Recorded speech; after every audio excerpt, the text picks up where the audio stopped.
اعوذ باللہ من الشیطان الرجیم بسم اللہ الرحمن الرحیم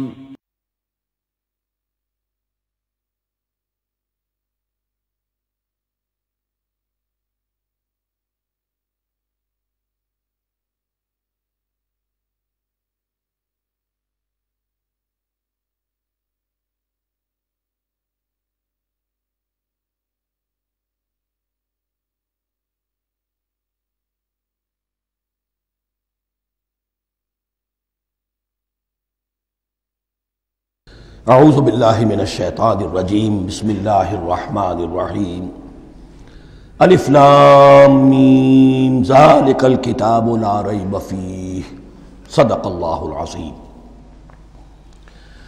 الف لام میم حروف مقطعات ہیں جن کے بارے میں عرض کر چکا ہوں۔ ذالک الکتاب لا ریب فیہ، یہ وہ کتاب ہے اس میں کوئی شک نہیں۔ الکتاب اس لیے کہا گیا ہے کہ قرآن مجید کی پیشین گوئیاں اور خوشخبریاں سابقہ کتابوں میں موجود تھیں، اور چونکہ اس سورہ مبارکہ میں اصل خطاب کا رخ جو ہے وہ ہے سابقہ امت مسلمہ کی طرف، تو ذالک کتاب نہیں کہا گیا، ذالک کتاب لا ریب فیہ نہیں، ذالک الکتاب یہ وہ کتاب ہے، کتاب موعود ہے جس کی پیشین گوئیاں تورات اور انجیل میں موجود تھیں۔ لا ریب فیہ، اس میں کوئی شک نہیں، حرف اورا ریب نئے، تبدیل نئے، یہی الفاظ آئے ہیں سورہ سجدہ کے شروع میں بھی، الف لام میم تنزیل الکتاب لا ریب فیہ رب العالمین، لا ریب فیہ من رب العالمین، فیہ ھدی للمتقین۔ فیہ دونوں طرف مل سکتا ہے، لا ریب فیہ اسے معانقہ کہتے ہیں، لا ریب فیہ پڑھیں گے تو ہدن سے شروع کر دیں گے، لا ریب پر ختم کر دیں گے تو فیہ ہدن للمتقین، یہ دونوں معنی درست ہوں گے۔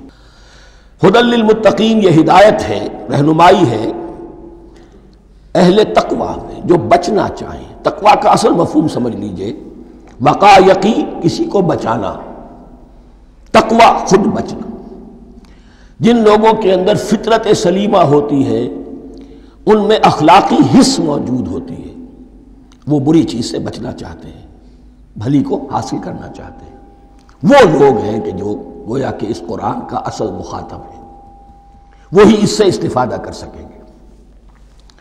الذین یؤمنون بالغیب، اب ان کے کچھ اوصاف، یہ اصل میں بہت زیادہ واضح ہوتا ہے تعویل خاص کے اعتبار سے کہ دیکھ لو درخت کو اپنے پھل سے پہچانتے ہیں، اس قرآن کے پھل موجود ہیں نا، یہ ابو بکر اور عمر اور عثمان اور علی کون ہیں؟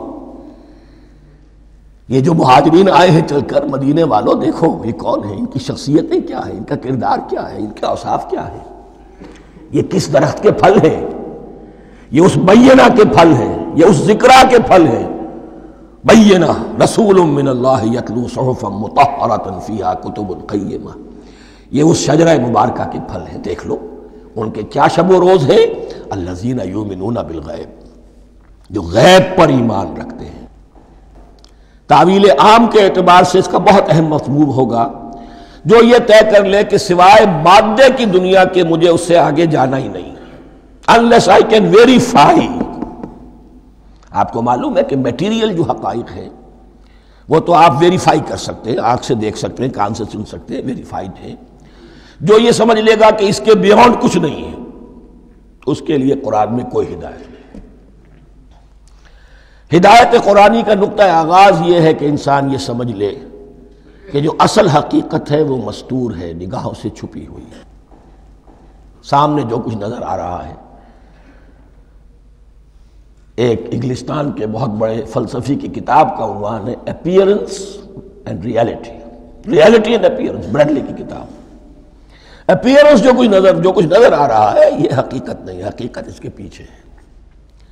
اور کنفیوشس کا ایک جملہ ہے جو بہت بڑا حکیم اور فلسفی تھا، چین کا بہت بڑا حکیم اور فلسفی، اور ہو سکتا ہے کہ نبی ہو، واللہ عالم، ہم کہہ نہیں سکتے۔ اس کی تعلیم بڑی اخلاقی تعلیم ہے، اور اس کا جملہ سنیے، یہ یؤمنون بالغیب کی اس سے زیادہ صحیح تشریح ممکن نہیں۔ There are certain things, there's nothing more real than what cannot be seen. And there's nothing more certain than what cannot be heard. وہ حقائق جو آنکھوں سے نہیں دیکھے جا سکتے اور کانوں سے نہیں سنے جا سکتے، ان سے زیادہ یقینی اور واقعی حقائق اور کوئی نہیں. There's nothing more real than what cannot be seen, and there's nothing more certain than what cannot be heard. الذین یؤمنون بالغیب ویقیمون الصلاۃ، نماز قائم کرتے ہیں. ومما رزقناہم ينفقون، اور جو کچھ ہم نے انہیں دیا ہے اس میں سے خرچ کرتے ہیں، خیر میں، بھلائی میں، نیکی میں، ابناء نو کی حاجات کو رفع کرنے میں، لوگوں کی تکلیفیں دور کرنے میں، خود اللہ کے لیے، اللہ کی رضا جوئی کے لیے، اللہ کو قرض حسنہ دیتے ہوئے. والذین یؤمنون بما انزل الیک وما انزل من قبلک، اور وہ کہ جو ایمان رکھتے ہیں اس پر بھی جو آپ پر نازل کیا گیا ہے محمد صلی اللہ علیہ وسلم، اور اس پر بھی کہ جو آپ سے پہلے نازل کیا گیا. یہ بہت اہم الفاظ ہیں، اس لیے کہ عام طور پر آج کل ہمارے ہاں یہ خیال پھیلا ہوا ہے کہ یہ تورات اور انجیل کے پڑھنے کا کوئی فائدہ نہیں، کوئی ضرورت نہیں. کوئی ضرورت نہیں کی حد تک تو شاید بات صحیح ہو، لیکن کوئی فائدہ نہیں، یہ بالکل غلط ہے. یہ ابتدا ہے قرآن کی، اور کس قدر اہتمام کے ساتھ کہا جا رہا ہے. ایمان صرف قرآن پر نہیں، اس پر بھی کہ جو اس سے پہلے نازل کیا گیا. اور سورہ نساء کی آیت، اور سورہ نساء نازل ہوئی ہے کہیں جا کر سن 6 ہجری میں. یا ایھا الذین آمنوا آمنوا باللہ ورسولہ والکتاب الذی نزل علی رسولہ والکتاب الذی انزل من قبل. تو اس سے ایمان جو ہے تورات پر اور انجیل پر اور زبور پر اور صحف ابراہیم پر، اجمالی ایمان کی جو اہمیت ہے اس کو اچھی طرح سمجھ لیجیے. البتہ یہ ہے کہ چونکہ ہم سمجھتے ہیں اور جانتے ہیں کہ ان کتابوں میں تحریف ہو گئی ہے، لہذا ان کتابوں کی کوئی شے قرآن پر حجت نہیں ہوگی. جو چیز قرآن سے ٹکرائے گی ہم اس کو رد کر دیں گے. ان کتابوں کی کسی شے کو دلیل کے طور پر نہیں لائیں گے. لیکن جہاں قرآن مجید کی کسی بات کی نفی نہ ہو رہی ہو تو بہت سے حقائق ہمیں ان کتابوں ہی سے ملتے ہیں. انبیاء کے مابین جو زمانی ترتیب ہے، کرونالوجیکل آرڈر جو ہے، وہ تو ہمیں تورات سے ملتا ہے، قرآن میں تو نہیں. قرآن میں کبھی حضرت نوح کا ذکر بعد میں ہے، حضرت موسیٰ کا پہلے. وہاں تو کسی اور پہلو سے ترتیب آتی ہے، لیکن وہاں ہمیں تاریخ ملتی ہے ابراہیم کی، اسحاق کی، یعقوب کی، انبیاء بنی اسرائیل کی، موسیٰ کی، عیسیٰ کی. یہ ساری چیزیں، تو اس کی اہمیت جو ہے اس کو سمجھ لیجئے. والذین یؤمنون بما انزل الیک وما انزل من قبلک وبالآخرۃ ھم یوقنون، آخرت پر وہ یقین رکھتے ہیں. نوٹ کرنے والی بات کیا ہے کہ باقی سب چیزوں کے لیے لفظ ایمان آیا، آخرت کے لیے ایقان. کیوں؟ واقعہ یہ ہے کہ انسان کے عمل کے اعتبار سے سب سے زیادہ مؤثر شے ایمان بالآخرہ ہے. ایمان بالآخرہ ہے تو عمل سیدھا رہے گا کہ ہاں مجھے جواب دہی کرنی ہے، جانا ہے، اٹھنا ہے، اللہ کے حضور حاضری ہے. اگر یہ یقین ہے تو عمل صحیح ہوگا. اس میں کمی ہو گئی تو توحید جو ہے وہ بھی بس ایک عقیدہ، ایک ڈوگما بن کے رہ جائے گی. ایمان بالرسالت بھی بدعات کو جنم دے گا. عید میلاد نبی منا لیجئے، اور کچھ عشقیہ اشعار کہہ دیجئے، نعتیہ اشعار کہہ دیجئے، اللہ اللہ خیر صلی اللہ، یہ ایمان بالرسالت کے مظہر ہوں گے. عمل انسان کا درست ہوتا ہے آخرت کے یقین کے ساتھ. وَبِالْآخِرَةِ هُمْ يُوقِنُونَ، آخرت پر انہی کا یقین ہے، انہی کا یقین ہے. یہ حصر بھی ہے اس اعتبار سے کہ یہودی میں مدعی تھے کہ ہم آخرت پر یقین رکھتے ہیں، یہاں کنٹراسٹ دکھایا جا رہا ہے، آخرت پر یقین رکھنے والے یہ لوگ ہیں. اور تعویل خاص کے اعتبار سے وہ لوگ موجود ہیں تمہاری نگاہوں کے سامنے.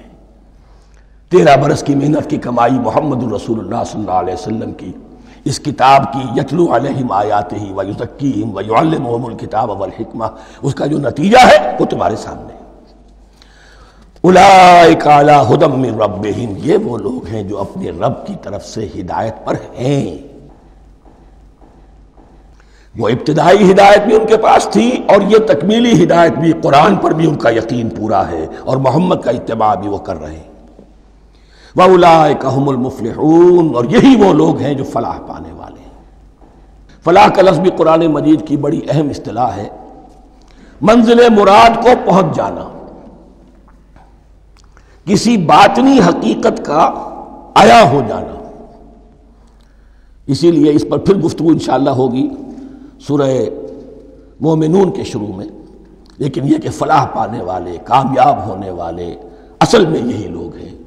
تو گویا کہ تعویل خاص میں صحابہ کرام کی طرف اشارہ ہو گیا، تعویل عام میں ہر شخص کو بتا دیا گیا اگر قرآن کی ہدایت سے مستفید ہونا ہے تو یہ اوصاف اپنے اندر پیدا کرو۔ اب دوسرا گروہ، ان الذین کفروا سواء علیہم انذرتہم ام لم تنذرہم لا یؤمنون، یقیناً جن لوگوں نے کفر کیا، اور یہاں مراد کیا ہے؟ جو کفر پر اڑ گئے ہیں۔ اس کو ہم تعویل عام میں نہیں لے سکتے، اس لیے کہ اگر تو ہم اس کو عام میں لے لیں گے تو اس کے معنی تو یہ ہوں گے جس شخص نے کسی وقت کفر کیا اب وہ ہدایت پر آ ہی نہیں سکتا۔ نہیں، یہ بات نہیں ہے۔ کوئی کفر میں ہے، وہ غالطے کی بنا پر ہے، عدم توجہی کی بنا پر ہے، حق اس پر واضح نہیں ہوا ہے اس لیے ہے، تو آپ اسے سمجھائیں گے، انذار و تبشیر سے اسے فائدہ ہو جائے گا، واعظ و نصیحت سے فائدہ ہو جائے گا۔ ایک وہ ہے کہ جو حق کو سمجھ کر، پہچان کر اور پھر اڑ گئے، ضد کی وجہ سے، ہٹ دھرمی کی وجہ سے، تعصب کی وجہ سے، تکبر کی وجہ سے، حسد کی وجہ سے۔ ان الذین کفروا، ایسے لوگوں کا معاملہ کیا ہے؟ سواء علیہم انذرتہم ام لم تنذرہم لا یؤمنون، برابر ہے ان کے لیے خواہ آپ انہیں سمجھائیں خواہ نہ سمجھائیں، ڈرائیں نہ ڈرائیں، انذار فرمائیں نہ کریں، لا یؤمنون، وہ ایمان لانے والے نہیں۔ وہی بات جو میں نے کہی تھی کہ سوتے کو جگایا جا سکتا ہے، جاگتے کو کیسے جگائیں؟ ختم اللہ علی قلوبہم وعلی سمعہم وعلی ابصارہم غشاوہ، ان کے دلوں پر اللہ نے مہر کر دی ہے۔ کیوں کر دی ہے؟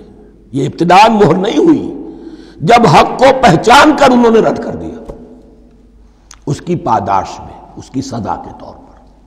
ختم اللہ علی قلوبہم، اللہ نے ان کے دلوں پر مہر کر دی ہے، وعلی سمعہم، اور ان کی سماعت پر بھی، وعلی ابصارہم غشاوہ، اور ان کی آنکھوں کے سامنے پردہ پڑ چکا ہے۔ یہ مضمون سورہ یاسین کے شروع میں پھر آئے گا بہت شر و بست کے ساتھ۔ وَلَهُمْ عَذَابٌ عَظِيمٌ، اور ان کے لیے تو اب بہت بڑا عذاب ہے۔ یہ دوسرا گروہ ہو گیا، ایک رکوع میں دو کو سمیٹ لیا گیا، کل ابھی 7 آیتیں ہوئی ہیں۔ ایک وہ گروہ جس نے قرآن مجید کی دعوت سے صحیح استفادہ کیا، ان میں طلب ہدایت کا مادہ موجود تھا، ان کی فطرتیں سلیم تھیں، ان کے سامنے دعوت آئی، قبول کی، اور قرآن کے بتائے ہوئے راستے پر چلے۔ وہ گلے سرسبد ہیں، وہ شجرہ قرآنی کے نہایت مبارک اور مقدس، وہ اس کے پھل ہیں۔ ایک گروہ وہ ہے جس نے حق کو پہچانا لیکن اس کو رد کر دیا اپنے تعصب یا ہٹ درمی کی وجہ سے۔ ان کا ذکر آ گیا بہت اختصار کے ساتھ، اس لیے کہ ان کا ذکر آپ کو بہت تفصیل سے مکی صورتوں میں ملے گا۔ اب آیا تیسرا گروہ، وَمِنَ النَّاسِ، اور لوگوں میں کچھ ایسے بھی ہیں، مَن يَقُولُ آمَنَّا بِاللَّهِ وَبِالْيَوْمِ الْآخِرِ وَمَا هُم بِمُؤْمِنِينَ، جو کہتے تو یہ ہے کہ ہم ایمان رکھتے ہیں اللہ پر بھی اور یوم آخر پر بھی، مگر وہ حقیقت میں مومن نہیں ہے۔ یہاں ایک بات سمجھ لیجئے، اکثر و بیشتر مفسرین نے اس تیسری کیٹیگری کے بارے میں یہی رائے قائم کی ہے کہ یہ منافقین مذکور ہیں یہاں، اگرچہ لفظ منافق یا لفظ نفاق نہیں آیا یہاں، لیکن مولانا امیر احسن اصلاحی صاحب نے ایک رائے ظاہر کی ہے جو بڑی قیمتی ہے۔ وہ یہ کہ یہاں ایک کردار کا نقشہ کھینچ دیا گیا ہے، غور کرنے والے غور کر لیں، دیکھ لیں، جس پر بھی وہ چسپاں ہو جائے۔ اور بالفعل جب یہ آیات نازل ہو رہی تھیں تو دو طبقات پر یہ کردار نگاری جو ہے، یہ جو شخصیت کا ہیولہ کھینچا جا رہا ہے، وہ دو کے اوپر راست آ رہا تھا۔ ایک علماء یہود، وہ بھی کہتے تھے کہ ٹھیک ہے محمد جو کہہ رہے ہیں، ہم بھی اللہ کو مانتے ہیں، آخرت کو بھی مانتے ہیں، اسی لیے یہاں رسالت کا ذکر نہیں ہے۔ بھئی ہم محمد ہی کو نہیں مانتے نا صلی اللہ علیہ وسلم، باقی اگر 1.25 لاکھ نبی آئے ہیں تو باقی 1.25 لاکھ کو تو ہم مانتے ہیں۔ ایک محمد کو نہیں مانا، ایک عیسیٰ کو نہیں مانا، بس۔ تو ہمیں بھی مانا جانا چاہیے کہ ہم بھی مسلمان ہیں۔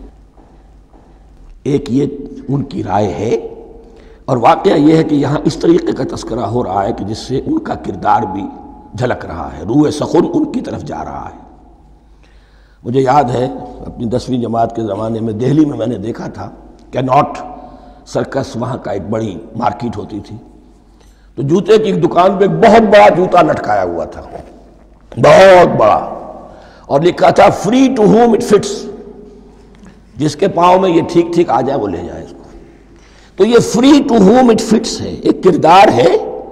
اب یہ کردار جس کے اوپر بھی فٹ بیٹھ جائے، ان میں یقیناً زیادہ تو غلبہ یہی ہے جو مفسرین کی رائے ہے، منافقین کا معاملہ جو ہو رہا ہے، لیکن یہ کردار بعین نہیں فٹ بیٹھ رہا ہے یہود کے علماء پر۔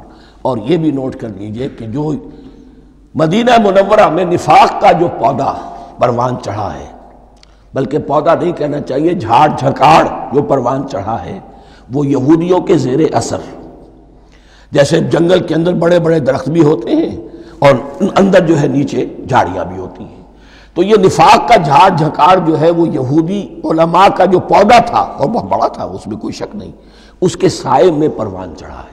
ان دونوں میں معنوی ربط بھی ہے۔ وَمِنَ النَّاسِ مَن يَقُولُ آمَنَّا بِاللَّهِ وَبِالْيَوْمِ الْآخِرِ وَمَا هُم بِمُؤْمِنِينَ، اور لوگوں میں سے کچھ ایسے بھی ہیں جو کہتے تو یہ ہے کہ ہم ایمان رکھتے ہیں اللہ پر اور یوم آخر پر، لیکن وہ مومن نہیں ہیں۔ يُخَادِعُونَ اللَّهَ وَالَّذِينَ آمَنُوا وَمَا يَخْدَعُونَ إِلَّا أَنفُسَهُمْ، وہ دھوکہ دینے کی کوشش کر رہے ہیں اللہ کو اور اہل ایمان کو۔ دیکھیں یخادعون جو ہے یہ باب مفاعلہ ہے، باب مفاعلہ میں کشمکش ہوتی ہے، کشاکش ہوتی ہے، لہذا ترجمہ میں نے کیا کوشش کر رہے ہیں۔ وما یخدعون الا انفسهم، یہ ثلاثی مجرد میں آ گیا، اور نہیں دھوکہ دے رہے مگر صرف اپنے آپ کو۔ یہ یقینی ہے اپنے آپ کو تو دھوکہ دے رہے ہو، لیکن یہ کہ اللہ اور اس کے رسول کو اور اللہ اور اہل ایمان کو دھوکہ نہیں دے سکتے۔ سورہ نساء کی آیت نمبر 142 میں یہ کھل کر منافقین کے بارے میں یہی الفاظ آئے ہیں، ان المنافقین یخادعون اللہ وہو خادعہم، یقیناً منافقین جو ہے وہ اللہ کو دھوکہ دینے کی کوشش کر رہے ہیں اور اللہ انہیں دھوکہ دے رہا ہے۔ وما یشعرون، انہیں اس کا شعور نہیں ہے۔ یہ بہت اچھی طرح نوٹ کر لیجئے، منافقین کی بھی اکثریت وہ تھی جنہیں اپنے نفاق کا شعور نہیں تھا، وہ اپنے تئیں سمجھتے تھے اپنے آپ کو مسلمان، وہ کہتے تھے یہ بے وقوف لوگ ہیں، محمد رسول اللہ کے بارے میں کہتے تھے یہ خام خواہ جو ہے انہوں نے لڑائی بھڑائی مول لے لی ہے اہل مکہ کے ساتھ، کیا ضرورت ہے، امن کے ساتھ جو ہے بات کرنی چاہیے۔ وہ سمجھتے تھے کہ ہم خیر خواہ ہیں، ہم بھلی بات کہہ رہے ہیں، یہ بے وقوف لوگ ہیں، دیکھتے نہیں کہ کس سے ٹکرا رہے ہیں، ہاتھ میں اسلحہ نہیں ہے اور لڑائی کے لیے جا رہے ہیں، تو بے وقوف تو یہ ہے۔ لیکن وہ سمجھتے تھے کہ ہم تو بڑے مخلص ہیں، ہم مصلح ہیں، تو ما یشعرون بہت ضروری ہے۔ بعض لوگ منافق ایسے بھی تھے کہ جو اسلام میں داخل ہی ہوتے تھے دھوکہ دینے کی خاطر، اور ان پہ پہلے دن سے واضح ہوتا تھا کہ ہم مسلمان نہیں ہیں، ہم نے اسلام کا لبادہ اوڑھا ہے صرف دھوکے کے لیے۔ اس کا ایک ذکر سورہ آل عمران میں آئے گا، لیکن اکثر و بیشتر منافقین دوسری طرح کے تھے جنہیں اپنے نفاق کا شعور حاصل نہیں تھا۔ فی قلوبہم مرض، ان کے دلوں میں ایک روگ ہے، بیماری ہے۔ یہ روگ اور بیماری کیا ہے؟ ایک لفظ میں اس کو تعبیر کیا جائے، کردار کی کمزوری، ویکنس آف کیریکٹر۔ ایک شخص وہ ہوتا ہے کہ جو سمجھتا ہے یہ حق ہے، ہر سے بعد آباد، اب جو ہو سو ہو۔ ایک حق کو حق پہچان کر رد کر دیتا ہے، وہ کافر ہو گیا۔ ایک حق کو حق پہچان کر آیا تو صحیح، لیکن ویکنس آف کیریکٹر کی وجہ سے قوت ارادی کمزور ہے، آخرت بھی چاہتے ہیں، دنیا کو بھی ہاتھ سے دینے کو تیار نہیں، یہاں کا بھی کوئی نقصان نہ ہو اور آخرت کا بھی سارا بھلا ہمیں مل جائے۔ یہ وہ لوگ ہیں در حقیقت کہ اس کو کہا روگ۔ فی قلوبہم مرض فزادہم اللہ مرضا، تو اللہ نے ان کے مرض میں اضافہ کر دیا۔ یہ اللہ کی سنت ہے، آپ حق پر چلنا چاہیں حق کا راستہ آپ کے لیے آسان کر دے گا، آپ برائی کی طرف جانا چاہیں بڑی سے بڑی برائی آپ کے لیے ہلکی ہوتی چلی جائے گی۔ کوئی خاص بات ہی نہیں، چلو یہ بھی کر گزرو، جب یہ کر لیا تو یہ بھی کر گزرو۔ اور اگر آپ بین بین لٹکنا چاہیں تو اللہ اسی پہ چھوڑ دیتا ہے۔ ٹھیک ہے، آپ سمجھتے ہیں ہم کامیاب ہو رہے ہیں، ہم نے مسلمانوں کو بھی دھوکہ دے لیا، وہ ہمیں مسلمان سمجھتے ہیں، اور یہودیوں کو بھی دھوکہ دے لیا، وہ سمجھتے ہیں کہ ہم ان کے ساتھی ہیں، تو سمجھا کامیاب ہو رہے ہیں، حقیقت میں کامیابی نہیں۔ فی قلوبہم مرض فزادہم اللہ مرضا ولہم عذاب علیم بما کانوا یکذبون، اور ان کے لیے تو دردناک عذاب ہے۔ عذاب عظیم کا لفظ آیا تھا اوپر کفار کے لیے، وَلَهُمْ عَذَابٌ عَظِيمٌ، 7ویں آیت ختم ہوئی، اور عذاب علیم کا لفظ آیا یہاں، ان کے لیے دردناک المناک عذاب ہے، بما کانوا یکذبون، بسبب اس جھوٹ کے جو وہ بول رہے تھے۔ وَإِذَا قِيلَ لَهُمْ لَا تُفْسِدُوا فِي الْأَرْضِ، اور جب ان سے کہا جاتا تھا مت فساد کرو زمین میں، مراد کیا ہے اس سے؟ کہ جب محمد کو مان لیا کہ اللہ کے رسول ہیں، اب ٹھیک ٹھیک پیروی کرو، ان کے پیچھے چلو، ان کا حکم ہے تو جنگ کے لیے نکلو، ان کی طرف سے تقاضا آتا ہے مال پیش کرو، اور اگر تم اس سے کتراتے ہو تو فساد مچا رہے ہیں، جماعتی زندگی کے اندر فتنہ اور فساد پیدا کر رہے ہیں۔ وَإِذَا قِيلَ لَهُمْ لَا تُفْسِدُوا فِي الْأَرْضِ قَالُوا إِنَّمَا نَحْنُ مُصْلِحُونَ، وہ کہتے تھے نہیں ہم تو صلح کرانے والے ہیں، اصلاح کرنے والے ہیں، ہم چاہتے ہیں لڑنا بھیڑنا کوئی اچھی بات نہیں ہے، ٹکراؤ تصادم یہ کوئی اچھے کام تھوڑا ہی ہے، بس ٹھنڈے ٹھنڈے دعوت دیتے رہو، جو چاہے قبول کر لے، جو چاہے رد کر دے، خام خواہ یہ ٹکرانا اور یہ جنگ کرنا اور اللہ کے دین کو غالب کرنے کے لیے یہ قربانی دو اور یہ مصیبت جھیلو اور یہ مشقت برداشت کرو اور یہ چیز چھوڑو اور یہ ترک کرو، یہ کاہے کے لیے؟ وَإِذَا قِيلَ لَهُمْ لَا تُفْسِدُوا فِي الْأَرْضِ قَالُوا إِنَّمَا نَحْنُ مُصْلِحُونَ أَلَا إِنَّهُمْ هُمُ الْمُفْسِدُونَ وَلَٰكِن لَا يَشْعُرُونَ، آگاہ ہو جاؤ کہ وہی ہے مفسد، فساد پھیلانے والے، اس لیے کہ محمد رسول اللہ کی دعوت ہے زمین میں اصلاح کے لیے، اس اصلاح کے لیے کچھ آپریشن کرنا پڑے گا، مریض اس درجے کو پہنچ چکا ہے کہ آپریشن کے بغیر اس کی شفا نہیں ہوگی، اب اگر تم اس کے راستے میں رکاوٹ بنتے ہو تو در حقیقت تم فساد مچا رہے ہو، لیکن تمہیں اس کا شعور نہیں ہے۔ الا انہم ہم المفسدون ولکن لا یشعرون، پھر دیکھیے نوٹ کیجئے، شعور نہیں ہے، شعوری نفاق اور شے ہے، غیر شعوری نفاق ہے کہ جس کا یہ سارا تذکرہ ہو رہا ہے۔ وَإِذَا قِيلَ لَهُمْ آمِنُوا كَمَا آمَنَ النَّاسُ، اور جب ان سے کہا جاتا ہے ایمان لاؤ جیسے دوسرے لوگ ایمان لائے ہیں، آخر دیکھو دوسرے یہ اہل ایمان ہیں، جب بلاوا آتا ہے فوراً لبیک حاضر ہوتے ہیں، جو بھی ہو، یہ تم جو ہے آخر تم نے اور روش اختیار کی۔ وَإِذَا قِيلَ لَهُمْ آمِنُوا كَمَا آمَنَ النَّاسُ قَالُوا أَنُؤْمِنُ كَمَا آمَنَ السُّفَهَاءُ، وہ کہتے ہیں کہ کیا ہم ایمان لائے جیسے یہ بے وقوف لوگ ایمان لائے، انہیں تو اپنے نفع کی فکر، نہ نقصان کی فکر، نہ خطرات کا کوئی خیال، نہ اندیشوں کا کوئی گمان، جان جائے مال جائے، اولاد کو چھوڑ دیں، گھر بار چھوڑ کے آ گئے ہیں، ان سے بڑے بے وقوف کون ہوں گے؟ بال بچے چھوڑ آئے ہیں کفار مکہ کے رحم و کرم پر، سرداران قریش جو چاہے ان کے ساتھ کریں، تو یہ تو بے وقوف لوگ ہیں۔ آج کل آپ کہتے ہیں ایسے ہی لوگوں کو فینیٹکس ہیں، یہ فینیٹکس ہیں، دیکھ بھال کر چلنا چاہیے، دائیں بائیں دیکھ کر چلنا چاہیے، نفع نقصان کا خیال کر کے چلنا چاہیے، چاہے حق ہے ٹھیک ہے، لیکن بہرحال اپنی مصلحتوں کو بھی اور اپنی اہل و عیال کی مصلحتوں کو بھی دیکھنا چاہیے۔ یہ لوگ تو معلوم ہوتا ہے کہ بالکل دیوانے ہو گئے، فینیٹکس ہو گئے۔ وَإِذَا قِيلَ لَهُمْ آمِنُوا كَمَا آمَنَ النَّاسُ قَالُوا أَنُؤْمِنُ كَمَا آمَنَ السُّفَهَاءُ أَلَا إِنَّهُمْ هُمُ السُّفَهَاءُ وَلَٰكِن لَا يَعْلَمُونَ، آگاہ ہو جاؤ کہ وہی بے وقوف ہیں لیکن انہیں علم نہیں ہے، وہ صادق الایمان جو ایمان کی ہر تقاضے کو پورا کرنے کے لیے ہر وقت حاضر ہیں، ان سے بڑا عقل مند کوئی نہیں، ان سے بڑا سمجھدار کوئی نہیں، انہوں نے یہ جان لیا ہے کہ اصل زندگی آخرت کی زندگی ہے، یہ نہیں ہے، یہ تو عارضی ہے، کل نہیں آج ختم ہو جائے، آج نہیں ابھی ختم ہو جائے، کیا فرق پڑے گا، جانا تو ہے، اب نہیں تو کل، کل نہیں تو پرسوں، جانا تو ہے، تو عقل تو ان کے اندر ہے۔ الا انہم هم السفہاء ولکن لا یعلمون واذا لقوا الذین آمنوا قالوا آمنا، اور جب یہ ملتے ہیں ان سے جو اہل ایمان ہیں تو کہتے ہیں ہم بھی ایمان رکھتے ہیں۔ اب یہ ان دونوں پر آئے گا۔ عام جو یہودی تھے وہ بھی کہتے تھے کہ ہم بھی تو آخر اللہ کو مانتے ہیں، آخرت کو مانتے ہیں، اور منافق تو تھے ہی جو رسول کو بھی مانتے تھے۔ وَإِذَا خَلَوْا إِلَىٰ شَيَاطِینِهِمْ، اور جب یہ اپنے شیطانوں کے پاس خلوت میں ہوتے ہیں، اور یہاں شیاطین سے مراد ہیں اہل کتاب یہود کے علماء، ان کے سردار، یا عبداللہ ابن ابی جو منافقین مدینہ کا سردار تھا۔ اگر وہ کبھی ملامت کرتا تھا، دیکھو تم تو معلوم ہوتا ہے بالکل مسلمانوں میں شامل ہی ہو گئے پوری طرح سے، تمہیں کیا ہو گیا، تم ہر بات مان رہے ہو۔ اب انہیں یہ کچھ نہ کچھ اپنی وفاداری کا یقین دلانے کے لیے کہنا پڑتا تھا، نہیں ہم انہیں بیوقوف بنا رہے ہیں، ہم ان سے ذرا تمسخر کر رہے ہیں، ہم ہیں آپ کے ساتھ ہی، آپ فکر نہ کریں۔ اسی لیے یہ دو منہ ہونا، نفق کہتے ہیں سرنگ کو جس کے دو دروازے ہوتے ہیں، باقی زیر زمین ہے۔ نافقہ گوہ کا بل ہے کہ دو دروازے رکھتا ہے، دو اس کے منہ رکھتا ہے کہ ادھر سے اگر کتا داخل ہو جائے شکار کے لیے تو ادھر سے نکل بھاگے، ادھر سے آئے تو ادھر سے نکل بھاگے۔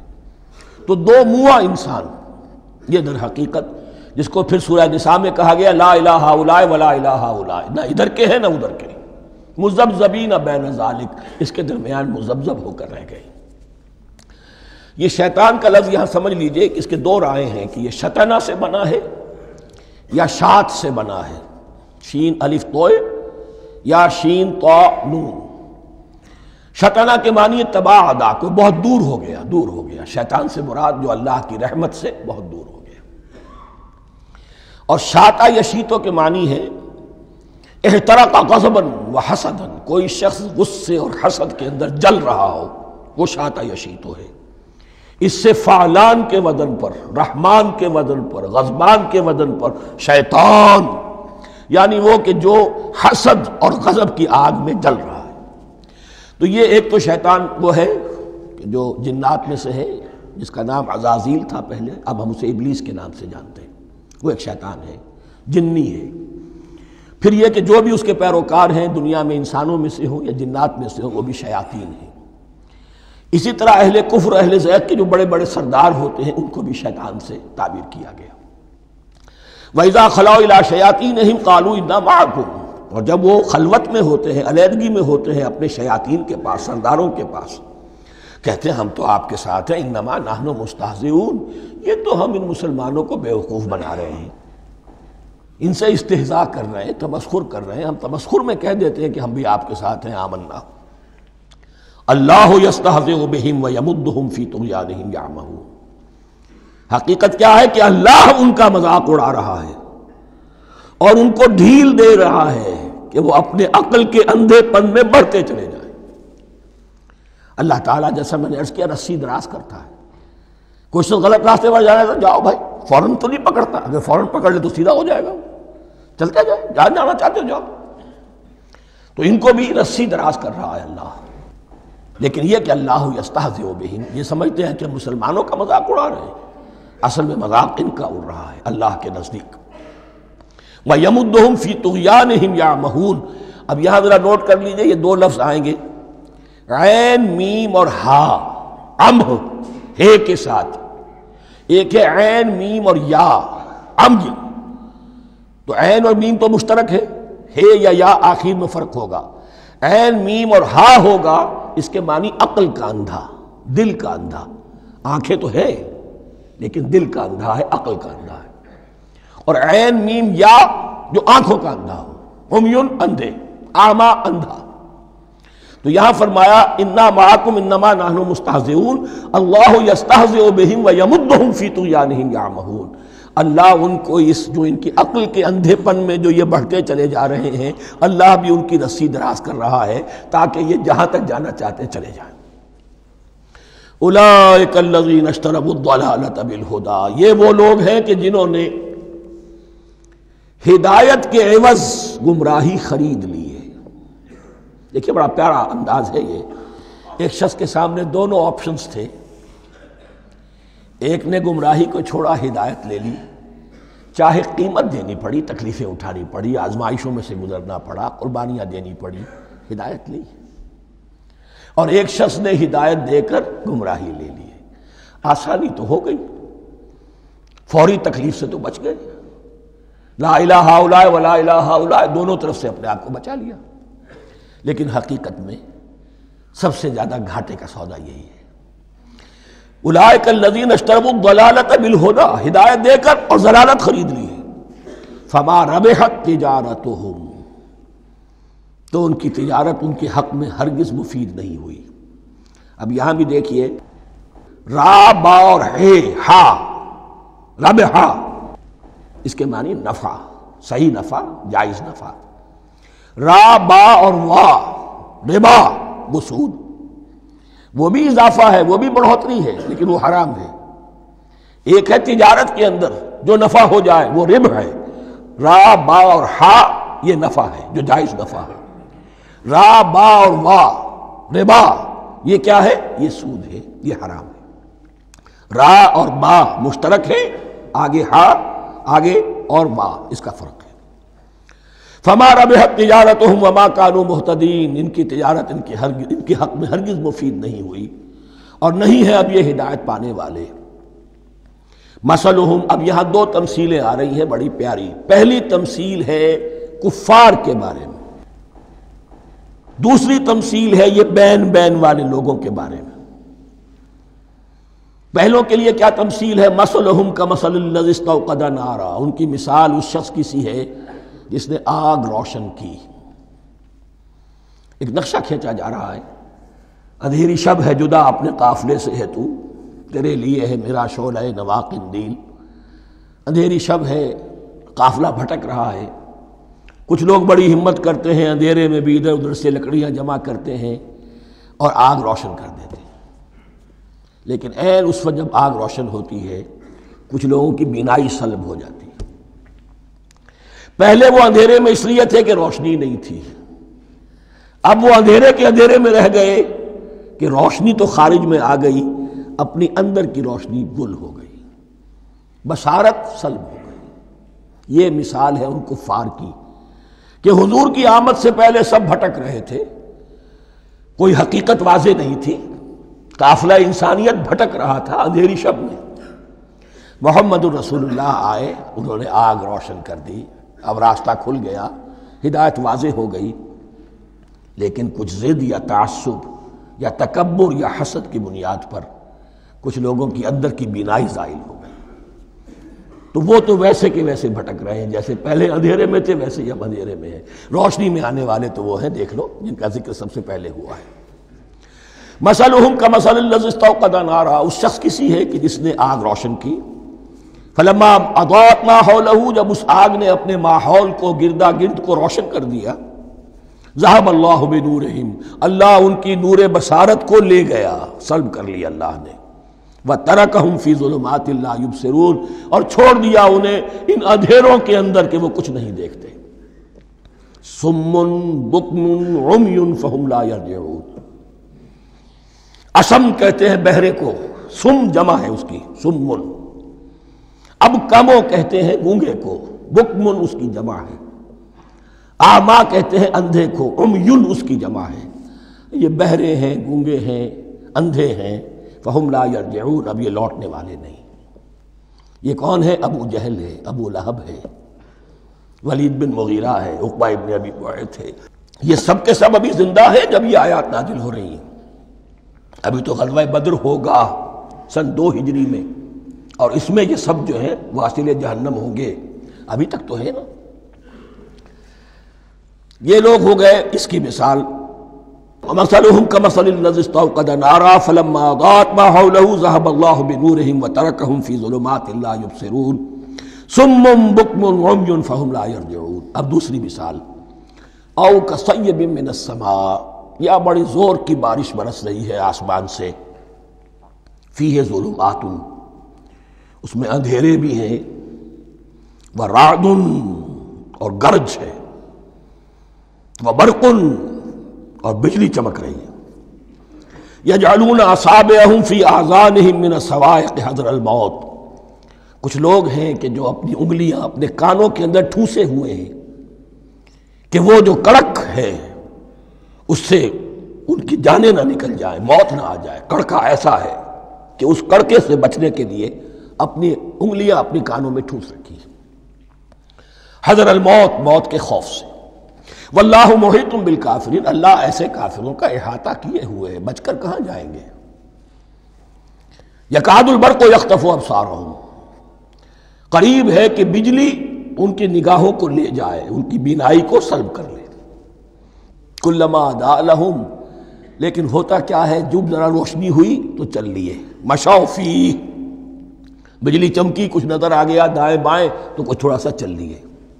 وَإِذَا أَظْلَمَ عَلَيْهِمْ، اور جب تاریکی ان پر طاری ہو گئی، قاموا، کھڑے کے کھڑے رہ گئے۔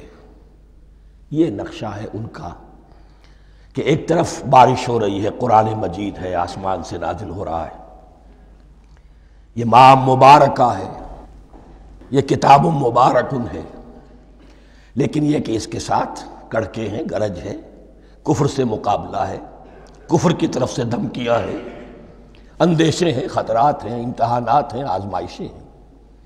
ذرا کہیں حالات کچھ بہتر ہوئے، کچھ جسے بریدنگ سپیس کہتے ہیں ملی، تو تھوڑا سا چل لیے، ہم بھی مسلمان ہیں، کوئی خاص موقع نہیں ہے، کسی جنگ کے لیے بلایا نہیں جا رہا ہے، تو بڑھ چڑھ کے باتیں کر رہے ہیں، اپنے ایمان کا اظہار بھی کر رہے ہیں۔ جیسے ہی کوئی آزمائش آئی، قاموا، ٹھٹک کر کھڑے کے کھڑے رہ گئے۔ وَلَوْ شَاءَ اللَّهُ لَذَهَبَ بِسَمْعِهِمْ وَأَبْصَارِهِمْ، اللہ چاہتا تو ان کی سماعت اور بصارت کو بھی سلب کر لیتا، لیکن اللہ کا قانون یہی ہے، جو جہاں رہنا چاہے اس نے آزادی ارادہ دی ہے انسان کو۔ تم اگر مومن صادق بن کر رہنا چاہتے ہو، اس کو آسان کر دے گا تمہارے لیے۔ تم نے اپنے تعصب کی وجہ سے، اپنے تکبر کی وجہ سے کفر کا راستہ اختیار کیا، اللہ اسی کو کھول دے گا۔ تم بیچ میں لٹکنا چاہتے ہو، لٹکتے رہو، اللہ تعالیٰ جو ہے جبرن کسی کو نہ حق پہ لائے گا، نہ جبرن کسی کو باطل پر لے کر جائے گا۔ اس لیے کہ جبر اگر ہو تو پھر امتحان کا معاملہ ختم، پھر جزا و سزا بیکار ہے، غیر منطقی ہے، غیر معقول ہے۔ ان اللہ علی کل شیء قدیر، یقیناً اللہ تعالیٰ ہر چیز پر قادر ہے۔ یہ دو رکوع اس اعتبار سے کہ انسانی شخصیتوں کا سمجھنا، اور جیسا کہ میں نے عرض کیا، تعویل عام ذہن میں رکھیے، جب بھی کبھی کوئی دعوت حق اٹھے گی، اگر وہ واقعتاً کل کے کل حق کی دعوت ہے اور اس میں انقلابی رنگ ہے کہ باطل سے پنجہ آزمائی کرنی ہے، باطل کو نیچا دکھانا ہے، حق کا غلبہ کرنا ہے، تو یہ تین قسم کے افراد لازماً ہمیشہ وجود میں آ جائیں گے۔ ان کو پہچاننا، ان کے کردار کی جو اصل جو اس کے پیچھے پس منظر ہے، اس کو جاننا بہت ضروری ہے۔ اب جو تیسرا رکوع آ رہا ہے سورہ بقرہ کا، اس میں قرآن کی دعوت کا خلاصہ ہے۔ قرآن کیا ماننے کی دعوت دیتا ہے، اس کی پکار کیا ہے۔ جیسا کہ میں عرض کر چکا ہوں، 2/3 قرآن پہلے نازل ہو چکا ہے، پس منظر میں ہے۔ ہمارے لیے اس ترتیب مصحف کے اعتبار سے وہ قرآن بعد میں آئے گا، ترتیب نزول کے اعتبار سے وہ پس منظر میں موجود ہے، لیکن چونکہ یہاں پر مصحف کے اندر یہاں سے آغاز کیا جا رہا ہے، لہذا اس کا خلاصہ جو ہے لب لباب یہ ایک رکوع میں، اور قرآن کے فلسفے کا اور اس کے بعض نہایت ہی اہم جو موضوعات ہیں اور مسائل ہیں ان کا ذکر پھر چوتھے رکوع میں۔ ابھی ہم تیسرا رکوع پڑھ رہے ہیں۔ یا ایھا الناس اعبدوا ربکم الذی خلقکم والذین من قبلکم لعلکم تتقون، اے لوگو بندگی اختیار کرو اپنے اس رب کی، اپنے اس مالک کی جس نے تمہیں پیدا کیا، اور نہ صرف تم کو پیدا کیا، تم سے پہلے جتنے لوگ گزرے انہیں بھی پیدا کیا تاکہ تم بچ سکو۔ یہ قرآن کی دعوت کا خلاصہ ہے، اور یہ نوٹ کر لیجئے، یہ تمام انبیاء اور رسل کی دعوت یہی تھی۔ اب جب پڑھیں گے سورہ اعراف پڑھیں گے، سورہ شعراء پڑھیں گے، ایک ایک کا نام لے کر، ان اعبدوا اللہ واطیعون، ہر رسول کی دعوت یہ تھی، اللہ کی بندگی کرو، میری اطاعت کرو۔ یا قوم اعبدوا اللہ ما لکم من الہ غیرہ، اے میری قوم کے لوگوں اللہ کی بندگی کرو، تمہارا کوئی الہ اور معبود اس کے سوا نہیں ہے۔ پھر حضور قرآن یہی عبادت رب انسان کی تخلیق کی غایت ہے، وما خلقت الجن والانس الا لیعبدون، ہم نے جنوں اور انسانوں کو پیدا ہی صرف اس لیے کیا ہے کہ ہماری بندگی کریں۔ لیکن یہاں ایک فرق بہت بڑا ہے، تمام رسولوں کی دعوت یہی ہے، محمد الرسول اللہ کی بھی یہی ہے، لیکن بڑا فرق کیا ہے؟ باقی تمام رسولوں کی دعوت آپ کو ملے گی یا قوم، اے میری قوم کے لوگوں، یہاں ہے یا ایھا الناس، اے بنی آدم، اے بنی نوع انسان۔ معلوم ہوا کہ تمام رسول حضور سے پہلے صرف اپنی اپنی قوموں کی طرف آئے ہیں، پہلے اور آخری اور کامل رسول ہیں اللہ کے محمد صلی اللہ علیہ وسلم، جن کی دعوت آفاقی ہے۔ یا ایھا الناس، یا قوم نہیں، یا ایھا الناس اعبدوا ربکم الذی خلقکم والذین من قبلکم۔ اس میں دلیل بھی آ گئی کہ عام طور پر لوگ جو ہے غلط راستے پر اس دلیل سے جمے رہتے ہیں کہ ہمارے آباء و اجداد کا راستہ یہی تھا۔ تو بھائی جیسے تم مخلوق ہو ایسے وہ بھی تو مخلوق تھے، جیسے تم خطا کر سکتے ہو وہ بھی تو خطا کر سکتے تھے۔ لہذا یہ نہ دیکھو کہ آباء و اجداد کا راستہ کیا تھا، دیکھو یہ کہ حق کیا ہے، لعلکم تتقون، تاکہ تم بچ جاؤ، دنیا میں افراط و تفریط کے دھکوں سے بچ جاؤ گے، آخرت میں اللہ کے عذاب سے بچ جاؤ گے۔ ان دونوں سے اگر بچنا ہے تو اللہ کی بندگی کی روش اختیار کرو۔ اچھا کس رب کی؟ الذی جعل لکم الارض فراشا والسماء بناء، جس نے تمہارے لیے زمین کو فرش بنا دیا اور آسمان کو چھت بنا دیا۔ وانزل من السماء ماء، اور آسمان سے پانی برسایا، فاخرج بہ من الثمرات رزقا لکم، اور پھر اس پانی کے ذریعے سے زمین سے میووں کی شکل میں، پیداوار کی شکل میں تمہارے لیے رزق اگایا۔ فلا تجعلوا للہ اندادا وانتم تعلمون، تو ہرگز نہ اللہ کا مد مقابل کسی کو ٹھہراؤ جانتے بوجھتے۔ وانتم تعلمون کا ایک مطلب یہ بھی ہے کہ تم بھی مانتے ہو کہ اس کائنات کا خالق اللہ کے سوا کوئی نہیں۔ اہل عرب بھی مانتے تھے، جو ان کے دیوی دیوتا تھے وہ سمجھتے تھے کہ یہ اللہ کے اوتار ہیں یا اللہ کے ہاں بہت یہ پسندیدہ ہیں، اللہ کے محبوب ہیں، اس کے اولیاء ہیں، اس کی بیٹیاں ہیں، لہذا یہ شفاعت کریں گے تو ہمارا بیڑا پار ہو جائے گا، ورنہ خالق وہ مانتے تھے اللہ ایک ہی ہے۔ جب تم یہ مانتے ہو کائنات کا خالق ایک، مدبر ایک، تو اب کسی کو اس کا مد مقابل نہ بناؤ۔ انداد ند کی جمع ہے، لا ضد لہ ولا ند لہ، اللہ کا کوئی مد مقابل نہیں۔ اس میں یہاں تک بات ہے کہ حضور اس درجے، اس توحید کی باریکیوں تک پہنچا کر گئے ہیں اس امت کو کہ کسی صحابی نے ایسے ہی کہہ دیا ما شاء اللہ و ما شئت، جو اللہ چاہے اور جو آپ چاہیں۔ حضور نے فوراً ٹوک دیا اجعلتنی للہ ندا، کیا تو نے مجھے اللہ کا مد مقابل بنا دیا ہے؟ اس کائنات میں مشیت صرف ایک کی چلتی ہے، کسی اور کی مشیت اس کی مشیت کے تابع پوری ہو جائے ہو جائے، لیکن مشیت مطلقہ صرف اس کی ہے۔ یہاں تک کہ حضور سے فرمایا گیا کہ اے نبی آپ کے لیے یہ ممکن نہیں ہے جسے چاہے ہدایت دے دیں، انک لا تہدی من احببت ولکن اللہ یہدی من یشاء۔ اگر یہ اختیار میں ہوتا تو ابو طالب دنیا سے بغیر ایمان لائے نہ جاتے۔ فلا تجعلوا للہ اندادا وانتم تعلمون۔ اب ان دو آیتوں میں تو یوں سمجھیے توحید نظری بھی اور توحید عملی بھی۔ توحید عملی کیا ہے؟ بندگی صرف اسی کی ہو۔ اب آیا ہے رسالت کا معاملہ، وَإِن كُنتُمْ فِي رَيْبٍ مِّمَّا نَزَّلْنَا عَلَىٰ عَبْدِنَا، اگر تمہیں رسالت محمدی پر شک ہے صلی اللہ علیہ وسلم، اس کے کیا معنی ہے؟ کہ تمہیں اس قرآن کے بارے میں شک ہے جو ہم نے اپنے بندے پر نازل کیا ہے۔ اگر ہے شک فی الواقع، وَإِن كُنتُمْ فِي رَيْبٍ، اگر تمہیں واقعتاً شک ہے مما نزلنا علی عبدنا، اس پر جو ہم نے اپنے بندے پر نازل فرمایا ہے، فاتوا بسورۃ من مثلہ، تو لے آؤ اس جیسی ایک ہی صورت۔ یہ ہم کل پوری تفصیل سے دیکھ چکے ہیں کہ برسبیل تنزل یہاں پہنچے ہیں، پہلے 2 آیتیں میں نے آپ کو سنائی تھی اس میں پورے قرآن کی مثال لانے کا چیلنج کیا گیا. پھر ایک آیت سنائی جس میں 10 صورتیں ہی لے آؤ. اب آخری درجے میں ایک صورت ہی بنا لا، اور ایک صورت تو سورۃ العصر کے مساوی بھی ہو سکتی تھی، سورۃ الکوثر کے مساوی بھی ہو سکتی تھی. وَادْعُوا شُهَدَاءَكُم مِّن دُونِ اللَّهِ إِن كُنتُمْ صَادِقِينَ، اور بلا لو اپنے سارے مددگاروں کو اللہ کے سوا، جن ہوں انس ہوں. اس لیے کہ قریش کا خیال یہ تھا کہ جو شعراء ہوتے ہیں ان کے پاس جن ہوتے ہیں، وہ جن انہیں سکھاتے ہیں، ورنہ عام آدمی تو یہ شعر نہیں کہہ سکتا. تو تمہارا اگر کوئی گمان ہے کوئی جنات سکھانے والے ہیں، کوئی انسان ہے، خطیب ہیں، شعراء ہیں، ادیب، سب کو جمع کر.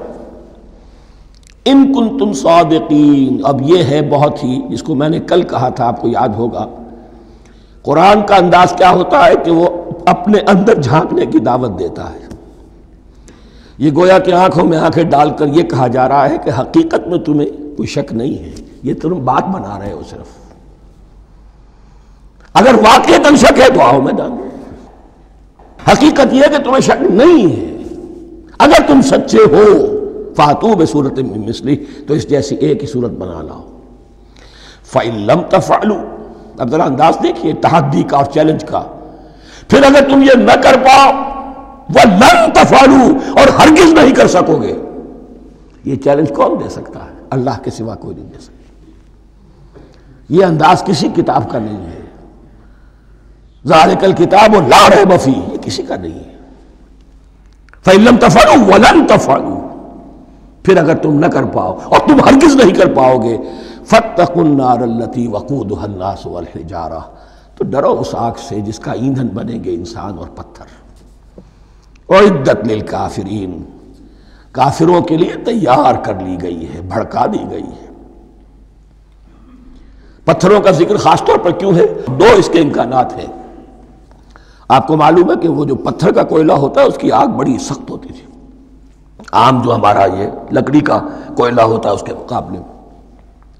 اور دوسرے یہ بھی کہ چونکہ انہوں نے جو معبود تراش رکھے تھے وہ پتھر کے ہوتے تھے، تمہارے ساتھ ہی تمہارے ان معبودوں کو بھی جھونکا جائے گا اور وہ بھی جلیں گے، تاکہ تمہاری حسرت کے اندر اضافہ ہو. ان سے ہم دعائیں مانگا کرتے تھے، ان کے سامنے ماتھے ٹیکتے تھے، ان کے سامنے ڈنڈوت کرتے تھے، ان کو چڑھاوے چڑھاتے تھے. اب یہاں گویا کہ ایمان باللہ، توحید، ایمان بالرسالت اور ایمان بالآخرت. فاتقوا النار التي وقودها الناس والحجارة اعدت للكافرین وبشر الذین آمنوا وعملوا الصالحات، اور بشارت دے دیجئے اے نبی ان لوگوں کو کہ جو ایمان لائے اور جنہوں نے نیک عمل کیے، ان لہم جنات تجری من تحتها الانہار، کہ ان کے لیے وہ باغات ہیں کہ جن کے دامن میں ندیاں بہتی ہوں گی. لفظی ترجمہ ہوگا جن کے نیچے ندیاں بہتی ہوں گی. مراد اس سے کیا ہے؟ عام فطری باغ وہ ہوتے تھے کہ جس میں ذرا اونچائی پر جو ہے درخت لگے ہوئے ہیں اور دامن میں ندی بہ رہی ہے، تو اس سے خود بخود جو ہے وہ اریگیشن، نیچرل اریگیشن ہو رہی ہے، درختوں کے جڑوں تک پانی پہنچ رہا ہے. بہرحال ترجمہ آپ لفظی کریں، ان کے نیچے ندیاں بہتی ہوں گی یا یہ کہ جن کے دامن میں ندیاں بہتی ہوں گی.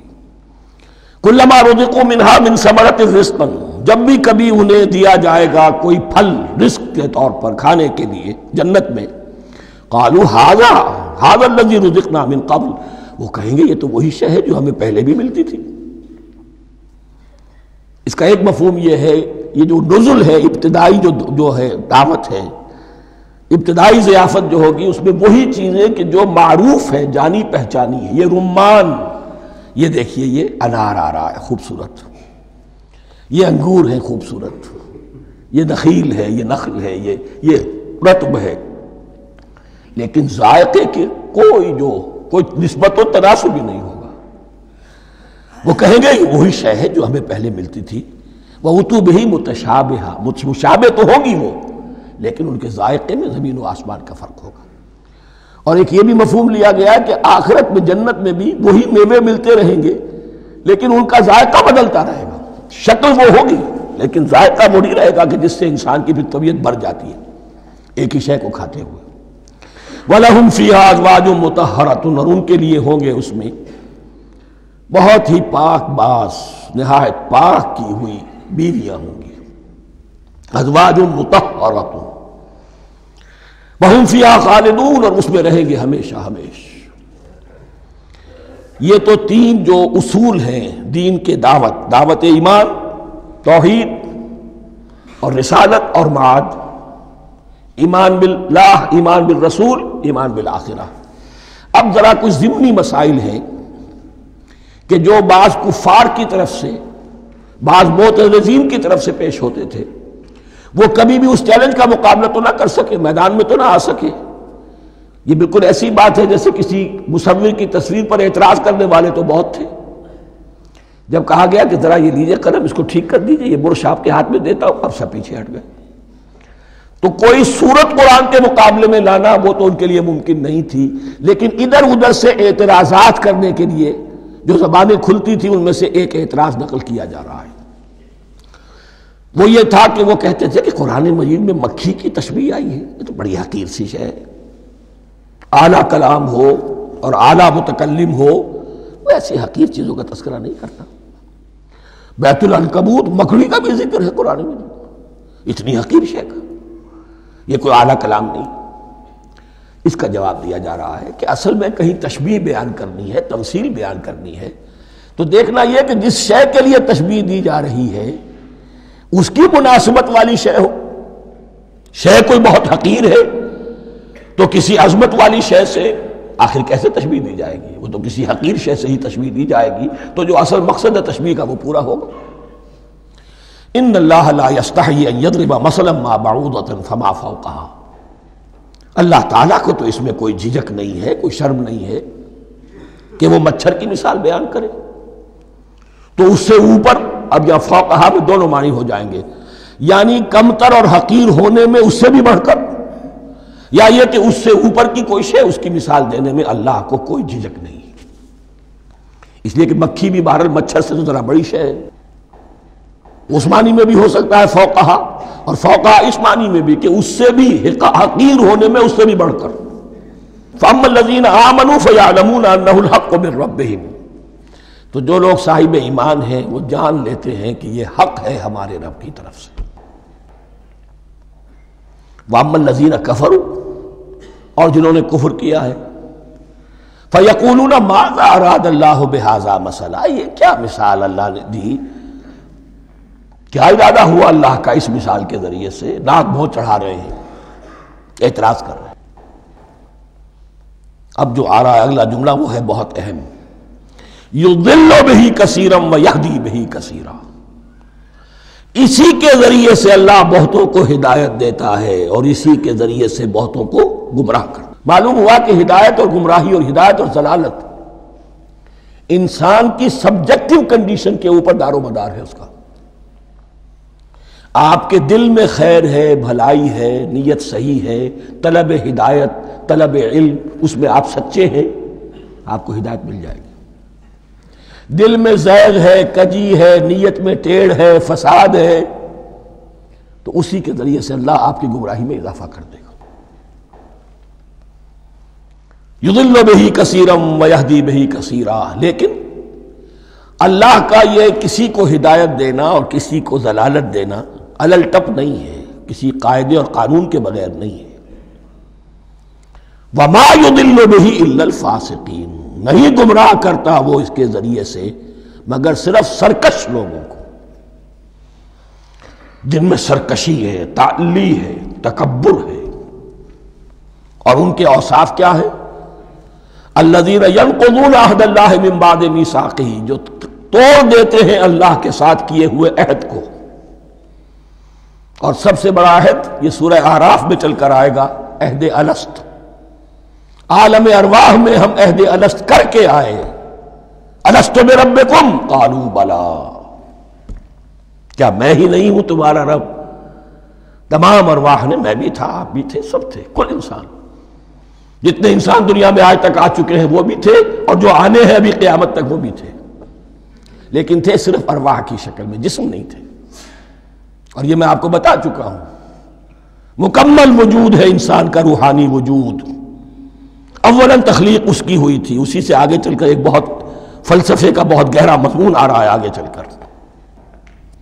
وہ جو عہد الست بربکم قالوا بلا، انہوں نے اس عہد کو توڑا، اللہ کو اپنا مالک اور خالق اور اپنا حاکم جاننے کی بجائے خود حاکم بن کر بیٹھ گئے۔ الیس لی ملک مصر، کیا مصر کی بادشاہی میری نہیں ہے؟ I am the sovereign. We are sovereign. Popular sovereignty. بغاوت، سرکشی، فاسق۔ وما يضل به الا الفاسقين الذين ينقضون عهد الله من بعد ميثاقه ويقطعون ما امر الله به ان يوصل، اور کاٹتے ہیں وہ چیز جسے اللہ نے جوڑنے کا حکم دیا ہے۔ اللہ نے صلہ رحمی کا حکم دیا ہے، یہ قطع رحمی کرتے ہیں مال کی طلب میں، بھائی بھائی کو ختم کرتا ہے اس کے مال کو ہتھیانے کے لیے، اپنی ذاتی اغراض کے لیے تمام اخلاقی حدود جو ہے انسان پس و پیش ڈال دیتا ہے، اپنا تکبر، اپنے لیے تعلی۔ الذین، آپ دیکھیے نوٹ کیجئے، اس میں ہماری شریعت کا فلسفہ یہ ہے، ایک تعلق ہے اللہ کا بندے کے ساتھ، حقوق اللہ، ایک ہے بندوں کا بندوں کے ساتھ، حقوق العباد۔ اللہ کا حق کیا ہے؟ اسے حاکم اور مالک، اور حاکم سمجھو، الملک سمجھو، خود اس کے بندے بنو۔ انسانوں کا حق کیا ہے؟ کونوا عباد اللہ اخوانا، سب آپس میں بھائی بھائی اللہ کے بندے بن جاؤ۔ اور اس میں سب سے اہم ترین رحمی رشتہ ہے، سگے بھائی بہنیں، پھر دادی کے اوپر جا کر وہ کزنز آ جائیں گے، پر دادی پر جا کر اور جمع ہو جائیں گے، یہاں تک کہ آدم و حوا پر تمام انسان جمع ہو جائیں گے۔ تو رحمی رشتے کی بڑی اہمیت ہے۔ تو وہ فاسقین کے جو توڑتے ہیں اللہ کے عہد کو، اس کو مضبوطی سے باندھنے کے بعد، وَيَقْطَعُونَ مَا أَمَرَ اللَّهُ بِهِ أَن يُوصَلَ وَيُفْسِدُونَ فِي الْأَرْضِ، انہی دونوں چیزوں کے نتیجے میں زمین میں فساد پیدا ہوتا ہے، یا اللہ کی اطاعت سے باغی ہو گئے اور یا آپس میں ایک دوسرے کی گردنیں کاٹنے لگے۔ اولئک ھم الخاسرون، یہی لوگ ہیں جو بالآخر خسارے میں، آخری اور دائمی خسارے میں رہنے والے ہیں۔ کیف تکفرون باللہ وکنتم امواتا، تم کیسے کفر کرتے ہو اللہ کا؟ بڑا پیارا انداز ہے۔ وکنتم امواتا، تم مردہ تھے، فاحیاکم، تمہیں زندہ کیا، ثم یمیتکم، پھر تمہیں مارے گا، ثم یحییکم، پھر جلائے گا، ثم الیہ ترجعون، پھر تم اس کی طرف لوٹ جاؤ گے، لوٹا دیے جاؤ گے۔ یہاں وہ بات آ گئی جو آج نگاہوں سے بالکل اوجھل ہو چکی ہے۔ یہ ہم دنیا میں آنے سے پہلے مردہ تھے، کیا مانی؟ یہ مضمون آ کر اصل میں سورہ غافر یا سورہ مومن میں چل کر اس کی پوری وضاحت ہوگی، لیکن چونکہ یہاں تذکرہ ہو چکا ہے عہد الست کا، ہماری پہلی تخلیق ہوئی عالم ارواح میں، ارواح کی صورت میں، پھر ہمیں سلا دیا گیا، وہ ہماری پہلی موت تھی۔ مردہ جو ہے معدوم نہیں ہوتا، مردہ ہوتا ہے، بے جان ہوتا ہے، سویا ہوا ہوتا ہے، اور موت کو اور نیند کو تشبیہ دی گئی ہے۔ پھر ہمیں اس جسد کے ساتھ یہاں زندہ کیا گیا، پھر موت طاری ہوگی، پھر ہمیں زندہ کیا جائے گا۔ یہ آیت جیسا کہ میں نے عرض کیا بہت بڑی اور بڑی گہری حکمت اور فلسفہ قرآن کی آیت ہے۔ کیسے اللہ کا انکار کرتے؟ کنتم اموات، تم مردہ تھے، سوئی ہوئی ارواح کی شکل میں تھے، فاحیاکم، تمہیں جگایا اس جسد کے ساتھ زندہ کیا، ثم یمیتکم ثم یحییکم، پھر تمہیں مارے گا، پھر جلائے گا، ثم الیہ ترجعون، پھر تم اس کی طرف لوٹا دیے جاؤ گے۔ اور اب اس کے بعد جو آخری آیت ہے، هو الذی خلق لکم ما فی الارض جمیعا، اس نے تمہارے لیے بنایا ہے جو کچھ بھی زمین میں ہے۔ اس میں خلافت کا مضمون آ گیا۔ حدیث میں آتا ہے انما الدنیا خلقت لکم وانتم خلقتم للآخرہ، یہ دنیا تمہارے لیے بنائی گئی ہے، تم آخرت کے لیے بنائے گئے ہو۔ هو الذی خلق لکم ما فی الارض جمیعا، اس لیے کہ اگلی آیت پھر آ رہی ہے خلافت کی آیت۔ سارا کچھ زمین میں یہ بستر جو بچھایا اور یہ کائنات کو، زمین کو سجایا تمہاری خلافت کے لیے۔ ثم استوى الى السماء فسواهن سبع سماوات، پھر وہ متوجہ ہوا آسمانوں کی طرف اور انہیں 7 آسمانوں کی شکل میں بنا دیا۔ جیسا کہ میں کل عرض کر چکا ہوں، یہ تاحال ابھی یہ آیات متشابہات میں سے ہے۔ 7 آسمانوں کی کیا حقیقت ہے ہم اس سے ابھی پورے طور سے واقف نہیں۔ وَهُوَ بِكُلِّ شَيْءٍ عَلِيمٌ، اور اسے ہر شے کا علم حقیقی حاصل ہے۔